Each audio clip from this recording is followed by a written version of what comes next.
Yeah, aloha, Chair and Ranking Member Graves. Mahalo for having this roundtable. Um, I wanted to echo Captain Fox, who talked about flying with the VOR navigation system. He might have forgot the NDB, or the non-directional beacon that we use to fly all over the country before things like GPS.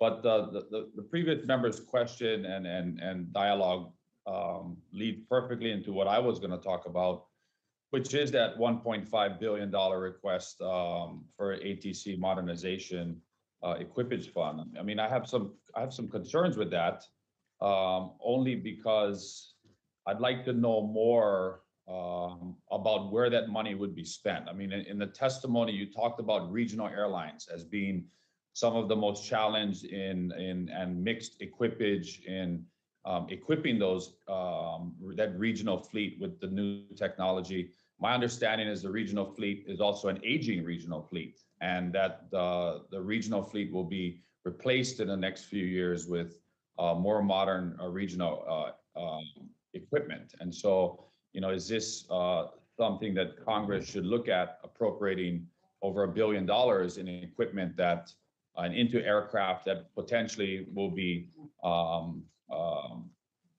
not be flying and would not be utilized in the near future? I mean, part of Next Gen is that the government and also aviation stakeholders would be investing in those technological upgrades to improve the national airspace system. So if you could expand more on that position, specifically the Modernization Equipage Fund, what major airlines have already made the modernization in their fleets, and what regional airlines have done or have not done so, and what is the age of those regional fleets, and is this a smart investment for the Congress to make? So since Chip is really here representing the regional carriers, I'm happy, but I'd like to defer to him first, and then I'll chime in on the major carriers and their investments, if that's okay. You bet. Yeah, thanks, Carmen. That's a great question, because I think your assumption of what's happening in the regional model is pretty accurate. There are some big questions and complications relative to the regional fleets.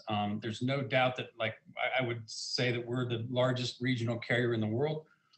Give us an example. We fly about 500 aircraft, and about 40% of the aircraft that we fly today, we've bought within the last 6 to 7 years, and they're ready to go with the minimum capabilities list. We have a smaller fleet that is aging, and that we do not have a great market strategy to replace that fleet as of this time.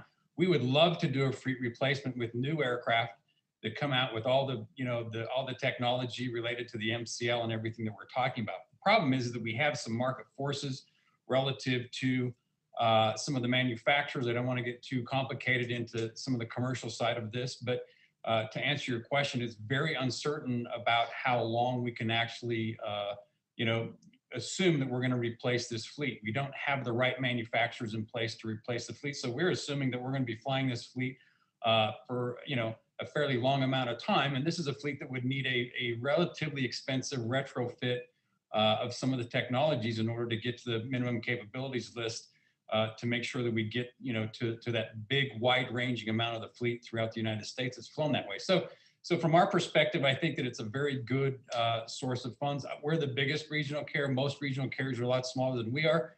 They've suffered a lot through the pandemic, trying to come out and get back on their feet, and an infrastructure, investment into a fleet that has some uncertainty about the longevity of how it's going to fly, and if it's going to have a replacement is in my view, a very key reason why I'm the chairman of the NAC, and something that we work on every single day.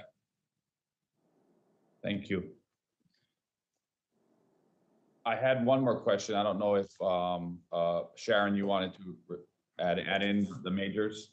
Yeah, very quickly, you asked kind of what is the ratio. So in the estimate that we developed for equipage, the regional aircraft, there are 1,146 of those aircraft. In the mainline aircraft, there are 496.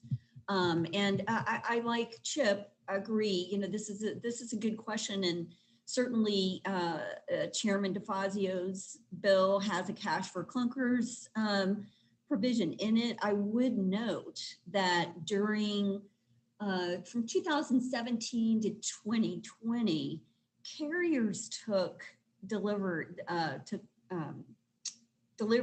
of 1,000 new aircraft, which are fully equipped and much quieter.